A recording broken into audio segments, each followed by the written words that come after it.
Hello students, welcome to this online course of Strength of Materials. So in the previous lecture we have derived few equations for the standard cases of rectangular section, triangular section and circular section, and we have seen how the shear stress is varying with respect to depth. So we can directly use those formula if the question is being asked for like 1 mark or 2 mark. So you can directly use the values in generally like in the gate examination or some standard examination. What they will ask, like for 1 mark question, they can directly ask you the ratio of the maximum shear stress to the average shear stress and vice versa they can ask you. So for example, they can ask you for rectangular section the ratio of maximum stress to average stress is equal to, so you can easily answer 1.5 or 3 by 2, whatever is the given in the question. So like that they can ask you the questions. Objective questions are like mostly they are going to ask you objective questions in the competitive examination. Now let us try to solve some problems based on whatever we have studied till now. So the problem is something like this. We have to draw the shear stress variation for the diagram. I section is given and it is a symmetrical I section and it is subjected to a shear force of 100 kilonewton. So whatever section is given, the shear force coming to that portion is 100 kilonewton. So the symmetric, due to symmetrical section, so the question, firstly, what was the equation for our shear stress? So V A into y bar upon P into I. So this was the our variation of shear stress. Question V is given to us. We have to draw the shear stress variation. Okay. So V and I is constant. Clear? Now how the variation can be drawn? So this is any I section. Okay. So here width is changing on this section from flange to web. When we are moving, the width is changing, and again up till here the width is constant, and the moment we are going from web to flange it will change. So we have to determine the four values basically, because here at the extreme fibers the shear stress will be 0. So you can see the variation will be something like this. So how I have drawn this, because here the width is, you can see 180 mm. The moment it is going in web, the width will reduce to how much? 10 mm. Okay, so the shear stress will going to increase because Q is inversely proportional to B. So if B is reducing, Q will increase. So we are going to see in detail. Just it was to give you a brief idea. So what you can do, just try to solve the problem, try to calculate the values at 4 points, and finally you can draw the variation, because we know the shear stress variation is parabolic. So first case, the first thing what we can do, we have to calculate the depth of neutral axis. So due to symmetry we can easily say that the neutral axis will be at a distance of 200 mm from top or bottom. It is a symmetrical section, so it doesn't matter. Now depending upon this centroid, what we have to calculate, we have to calculate the value of I, that is moment of inertia. So moment of inertia, you can see the, it is a standard case of I section. So divide the I section into three parts.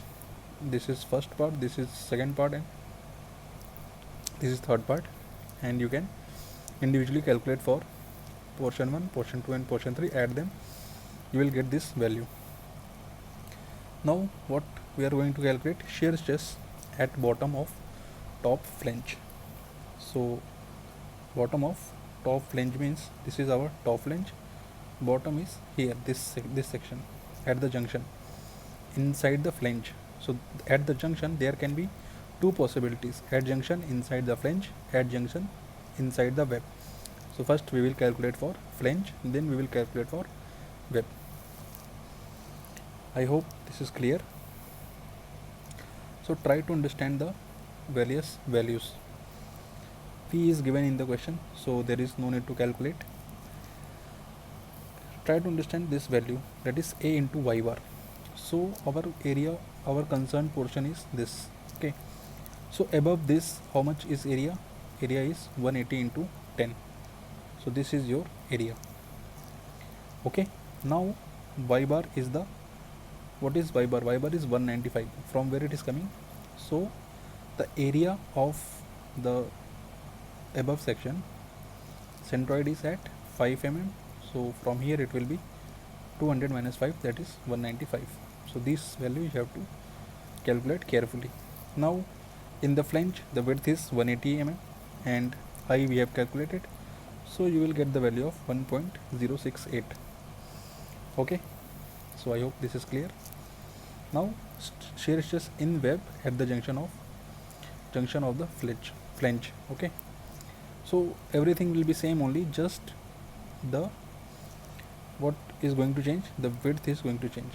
So initially it was 180 mm.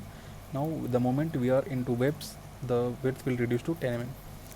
So you will get a 18 times increase, because from 180 to 10, so increase will be 18 times.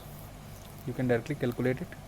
So 19.217 megapascal is the shear stress inside the web at the junction. Now shear stress at the neutral axis. So neutral axis, there are two portions are there to calculate. Okay, so this is the neutral axis. So first portion is this, second portion is this. So that is why we have calculated in two parts. So let us try to understand this. So this is your 180 into 10 is the area of the flange. Okay, here this portion we are talking about, and the centroidal axis is at 195 mm from the centroid of this portion.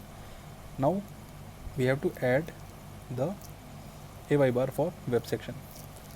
So this is 200 mm minus 10, so it will be 190 into 10 is the area. Okay, so and centroid will be at a depth of 190 by 2 from the neutral axis. So this is 190 by 2. Just solve the problem and you will get 29.10 megapascal. Due to symmetry, no need to calculate for the lower web and lower flange, because it will come same due to symmetry. Now let us try to see the variation. So you will get the something like this. Variation is, so this is 1.068, this is 19.217, and at neutral axis it is 29.10. So the maximum value of shear stress will always lie at the neutral axis. Not always, but generally you will see, like in rectangular section, in circular section we have seen, also in this I section we are seeing. Only in triangular section it is varying. Now let us try to solve the second problem of this topic, which is a T section we have to solve. A beam has cross section as shown, so T beam has been given to us. If the shear force acting on this is 25 kN, draw the shear stress distribution diagram across the TEF. So it is again very easy. First what we have to calculate, we have to calculate the y bar, and here also we have to calculate for three portions. First will be at this junction inside the flange, at this junction inside the web, and at neutral axis. So let us see. First is to calculate the y bar, which is 34.42. Depending upon this y bar, we are going to calculate the I, which is coming out to be 2.94 into 10 raised to power 6 mm raised to power 4. So these are very basic calculation, you can easily do that. Now, so the shear force at bottom of the flange, so inside the flange we are calculating. So width is 120 mm. All the values, the meaning I have already told you, like in very much detail. Just try to see what is this 25. This is V. This is the area of the flange. This is the area of the neutral axis depth, the centroidal distance from the flange portion to the actual neutral axis of the overall beam. Okay, so this will be 34.42 minus 6. 6 from where 6 is coming? 12 by 2, that is 6. So this is 2.90. Now again in the web portion everything will be same. just the, what is going to change? The width. Width is 120, it was 120 for flange and 12 mm for the web. So you will get 10 times, that is 29. And now for the, from where we are going to calculate for neutral axis. So for neutral axis there are two possibilities. First, you can calculate from this side or you can calculate from this side. So from like diagram, it is like very much clear that from bottom, if we are moving from bottom, we will get the calculation will be less, even though from, if you are calculating from here, you will get the same value. So this is your homework. Try to calculate from plain side and check whether you are getting the same result or not. If you are not getting the same result, comment. I will check whether like from where you are getting doing some mistake, and if you are getting the same answer, then the theory, the fundamental is clear to you, that is sure. So you are getting, you will get the 31.17. Now let us see how the variation will be there. So you can see the variation is something like this. So you can easily see whenever the width is decreasing, so sudden change is there, because tau is proportional to, inversely proportional to width. So if width is reducing, it will increase the shear stress at that location. So let us try to solve the last problem of this topic. Now the I section is given, and in this I section it is a unsymmetrical I section. So the width of flanges are different at top and bottom. Shear stress is 60 kN. Again, first part is to calculate the Y bar. So depth from the top we are getting 111. So this will become 89. That is okay. Moment of inertia is 46.51 into 10 to the power 6 mm raised to power 4. Now let us try to calculate the shear stress. Only AY bar term is difficult, little difficult, and if you have seen the previous two lectures, it is not going to cause any problem for you. So V is constant, I is constant. Width, because we are in the flange, so width is 100 mm. Area of the flange is 100 into 20 mm square, and Y bar for the flange is 111 is total minus 20 by 2, that is 10. So it is coming out to be 2.61 megapascal. Now at the same level in the web, only width is going to change. So from 100 mm to 20 mm. So 5 times it will increase. It is coming out to be 13.03 megapascal. Now the third point is at the neutral axis. So neutral axis, again two portions are there, the flange portion and the web portion above neutral axis. So this is shown here. Just try to understand the values, write the values, try to understand the values, you will get a clear picture. So the shear stress at the neutral axis is 18.37.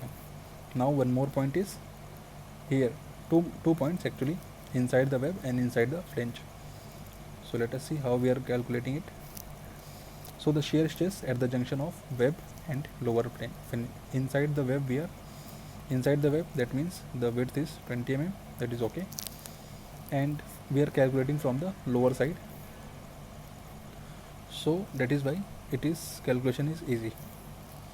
So it is coming out to be 15.28 Newton per mm square.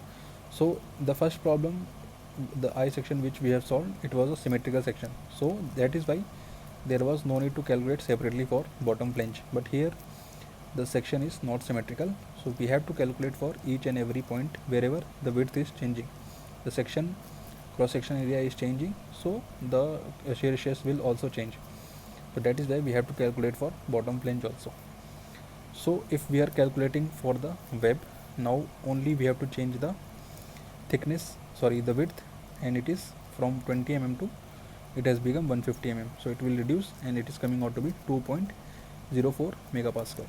So all the values we are having, just we will plot the values like this. This you might be seeing it is symmetrical, but this is not symmetrical. Here it is something like this. So here it will be higher value, here it is a lower value, and it will be something like this. Okay, So it will be the maximum value is at neutral axis.